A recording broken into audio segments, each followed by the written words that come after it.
जय श्री कृष्ण। आप सभी को निर्जला एकादशी की ढेरों शुभकामनाएं। प्रिय भक्तों, आज के इस वीडियो में हम विशेष रूप से बात करेंगे कि निर्जला एकादशी का व्रत किया किस दिन जाएगा। इस वर्ष सभी लोग इस बात को लेकर बड़े असमंजस में हैं कि निर्जला का व्रत 26 मई को है या 25 जून को है, क्योंकि निर्जला एकादशी जो है ज्येष्ठ मास के शुक्ल पक्ष में आती है। ज्येष्ठ मास की दूसरी एकादशी होती है, और अगर पुस्तकों में जो एकादशी की कथाएं जहां क्रम की होती है वहां पर 14वीं एकादशी होती है और आने वाली एकादशी 14वीं ही है। तो फिर निर्जला का व्रत करें किस दिन? निर्जला एकादशी है कौन सी? इस बड़े कंफ्यूजन को, इस बड़े असमंजस की स्थिति को हम यहां साफ करेंगे। शास्त्रीय नियमों के आधार पर आपको बताएंगे कि आपको निर्जला एकादशी करनी कब है और वास्तव में निर्जला एकादशी है कब। इस भ्रम को और अधिक हवा इस बात से मिली कि जो गंगा दशहरा है वो 25 मई को है। जब 25 मई को गंगा दशहरा है तो सभी जानते हैं कि गंगा दशहरे के अगले दिन ही निर्जला होती है। तो क्या 26 मई के नहीं है, या है और नहीं है तो क्यों नहीं है?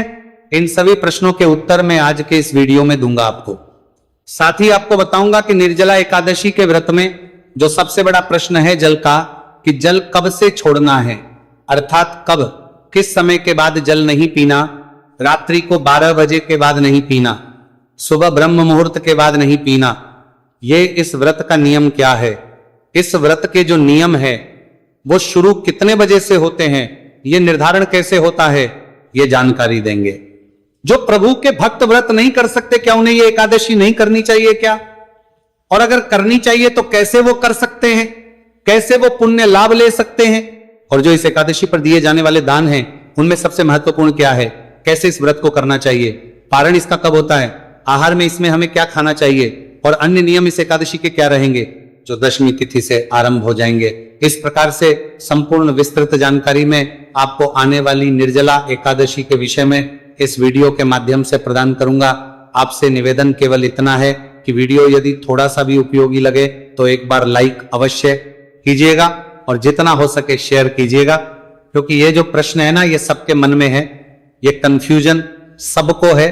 तो आप उनके मन के इस भ्रम को, संचय को, कंफ्यूजन को दूर करने में सहायता कीजिए। अधिक से अधिक लोगों के पास वीडियो को शेयर कीजिए।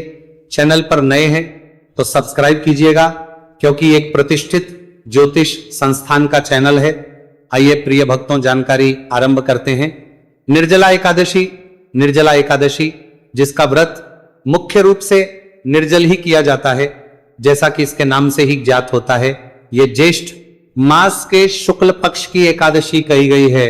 इस व्रत की महिमा क्या है, संक्षेप में इसकी महिमा बताऊं तो पुराण बताते हैं कि इस निर्जला एकादशी का एक व्रत कर लेने मात्र से मनुष्य के सभी पातकों का नाश हो जाता है और मनुष्य को पूरी 24 एकादशी करने का पुण्य लाभ होता है। अर्थात इस एकादशी को यदि आपने विधान से करने के लिए आपका जो कल लेता है, लिया, नियम से कर लिया, तो आपको पूरे वर्ष की जो एकादशी का पुण्य है ना वो एक साथ मिल जाएगा केवल एक व्रत को कर लेने से। तो ये व्रत कैसे करना है, इसके लिए आपको इसको संपूर्ण विधान के साथ करना पड़ेगा। संपूर्ण विधान में जो बड़ा नियम है प्रिय भक्तों वो है जल का। अगर आप इसको निर्जल रहकर पूर्ण रूप से समय के अनुसार पूर्ण करते हैं तो आपको सभी एकादशी का पुण्य फल प्राप्त होता है। निर्जल से अभिप्राय क्या है, कब से निर्जल रहना है? देखिए आज के समाज में अनेकों भ्रांतियां हैं। आपको कुछ लोग मिल जाएंगे, कहेंगे जी रात्रि को 12 बजे के बाद जल नहीं पीना क्योंकि अगला दिन लग गया ना। तो अब रात को 12 बजे के बाद जल नहीं पीना। कुछ लोग कहेंगे नहीं, हम तो अलग पंचांग से चलते हैं, हमारा हिंदू पंचांग अलग है, वो ब्रह्म मुहूर्त से शुरू होता है। तो आप ब्रह्म मुहूर्त के बाद 4 बजे से जल ना पीजिए, 3:30 बजे से जल ना पीजिए, 5 बजे के बाद जल ना पीजिए। इस प्रकार से लोग आपको बताते हुए मिल जाएंगे। अब मैं यहां बताऊं आपको कि शास्त्रीय नियम क्या है। पुराण कहते हैं कि एकादशी का जो व्रत है ये सूर्योदय से आरंभ होके और सूर्योदय तक चलता है। अर्थात जिस दिन आप व्रत कर रहे हैं उस दिन जैसे ही सूर्योदय हुआ, उदय होते ही आपका वहां व्रत आरंभ हो गया और दिन सूर्योदय तक वो व्रत रहता है, आपको करना होता है। इस समय में आपको सभी नियमों का पालन करना होता है। तो यही निर्जला में नियम रहेगा। जैसे ही सूर्य उदय हुआ उसके बाद आपको सभी नियमों का पालन करना है। अर्थात सूर्योदय से पहले आप जल पी सकते हैं। अगर आपके यहां सूर्योदय 5 बजे हो रहा है तो आप 4:45 बजे तक भी जल पी सकते हैं। कोई दोष नहीं है, कोई अपराध नहीं। 12 बजे का नियम यहां लागू नहीं होता, क्योंकि हमारा कैलेंडर जो है वो अंग्रेजों वाला है। हमारे यहां पे जो नियम है वो सूर्योदय से चलते हैं, ना कि रात्रि को 12 बजे से। इसीलिए जैसे ही सूर्योदय होगा उसके बाद आपको नियमों का पालन करना है। अब यहां पे एक बड़ा जो लोगों के बीच में कंफ्यूजन आ जाता है, लोग क्या सोचते हैं कि अच्छा तो फिर तो ऐसा करते हैं, हम सूर्योदय से पहले कुछ खा भी लेते हैं, यह अनुचित है, शास्त्र इसकी अनुमति नहीं देते। आप अगर उपवास कर रहे हैं तो उपवास को उपवास की तरह कीजिए। क्या आप सामान्य दिनों में सुबह सुबह 4 बजे उठ के खा लेते हैं क्या? नहीं ना खा रहे हैं, जिससे कि आप इस व्रत को कर पाए, व्रत में भूख ना लगे। ये तो जल है, ऐसा नहीं करना चाहिए। ऐसे बड़े प्रश्न आते हैं हमारे पास। कुछ लोग क्या करते हैं, सुबह उठ के घी पी लेते हैं, उनको ऐसा लगता है कि इससे ना प्यास लगेगी ना भूख लगेगी। अरे भाई ये अनुचित है। शास्त्रों में व्रत को एक तप कहा गया है।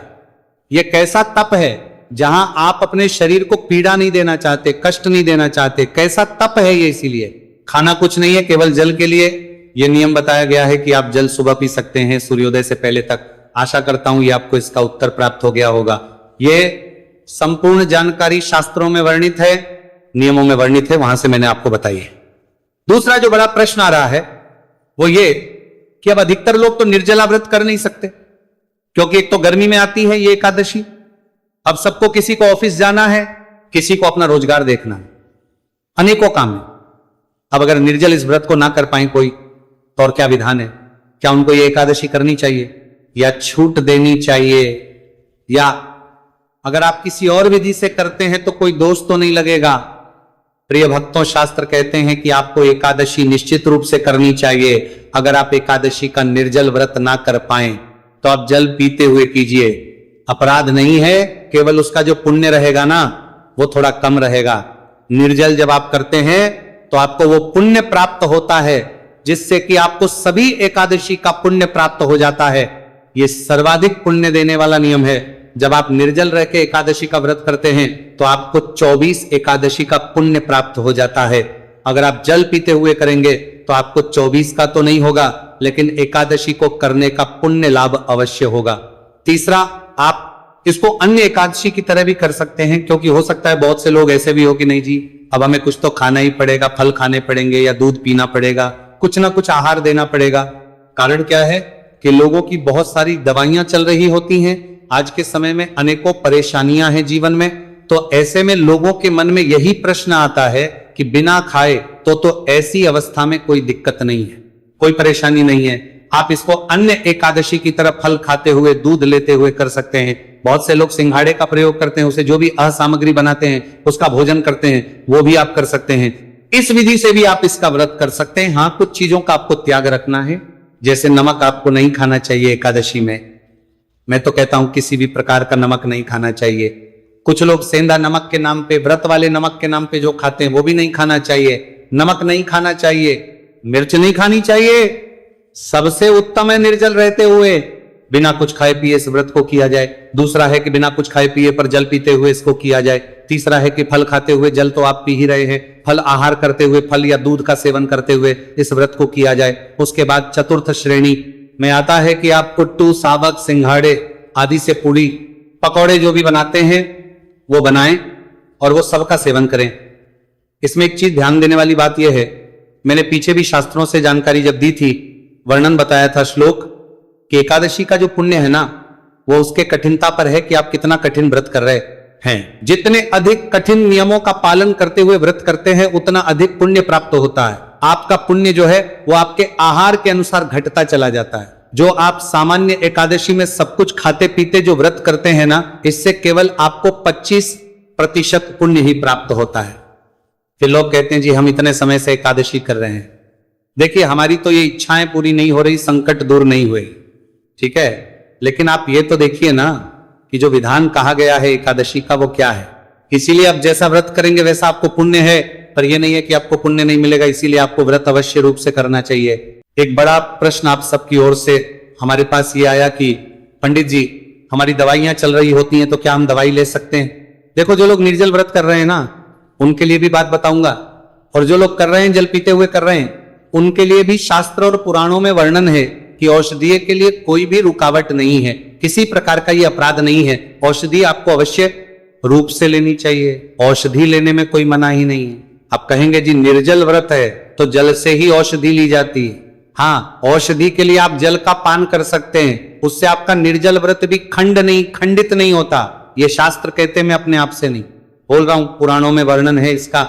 इसीलिए जो भी हमारे भाई बंधु माताएं बहने जिनकी दवाइयां चल रही हैं, किसी भी प्रकार की कोई है, औषधि का अभिप्राय है जो आपकी जीवन रक्षक प्रणाली के लिए है। ऐसा नहीं कि हमारे सौंदर्य प्रकरण हम खूबसूरती बढ़ाने के लिए किसी और प्रकार का मल्टीविटामिन खा रहे हैं, उन औषधियों के लिए नहीं। ऐसी कोई भी दवाई चल रही है जो किसी बीमारी से संबंधित है, जो आपके जीवन रक्षा प्रणाली से संबंधित है, तो आप उन दवाइयों को ले सकते हैं और जल पीते हुए भी ले सकते हैं, उसमें कोई अपराध नहीं है। और एक और जल का इसमें पान कहा गया है जो निर्जल व्रत करते हैं तब भी कर सकते हैं, वो है आजमनी। जब आप पूजन करते हैं ना, प्रातः काल का पूजन करेंगे।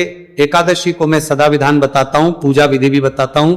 तो जब आप शास्त्रीय विधि से पूजन करते हैं तो आरंभ में अलाजमिनी की जाती है, 3 बार जल पिया जाता है, तो इस जल के पीने में भी कोई दोष नहीं है। ये जलाजमी करने के लिए शास्त्रों में विधान है। निर्जला एकादशी या निर्जल व्रत अगर आप कर रहे हैं उसमें भी ये जलाजमी करनी चाहिए। ऐसा नहीं कि वो जल जाएगा आपके मुंह में तो उससे व्रत खंडित होगा। ये पूजा का विधान है, ये नियम है, व्रत का ध्यान दीजिएगा, उसमें एक सीमा बांधी हुई है। शास्त्र कहते हैं कि 6 जल आपके लिए अनुमति है। अब जल आज के समय में कैसे नापेंगे? जल देखो, मैं एक आपको अंदाजा देता हूं, लगभग 6 बूंद जल आप ले सकते हैं। तो एक बार जलाशमणी ले रहे हैं, 2 बूंद जल से फिर 2 बूंद जल से फिर 2 बूंद, 2 बूंद जल जब आप लेंगे आचमनी के रूप में तो 3 बार में इतना हो जाएगा जो छोटी आचमनी बनी आती है। अगर आपके पास वो होगी तो उस आचमनी में लगभग 2 बूंद जल ही आता है। तो इस प्रकार से आप जल आचमनी कर सकते हैं। मैं पूजा की विधि में आपको बताता हूं उस समय पे कि आपको इतना ही जल लेना जिससे कि आपका व्रत खंडित ना हो। तो इस प्रकार से आप इस व्रत को करेंगे। इस व्रत में आपको सायं काल को कीर्तन करना चाहिए, कीर्तन का बड़ा फल कहा गया है, और रात्रि काल को जागरण करना चाहिए, इसका पुण्य फल अत्यधिक कहा गया है।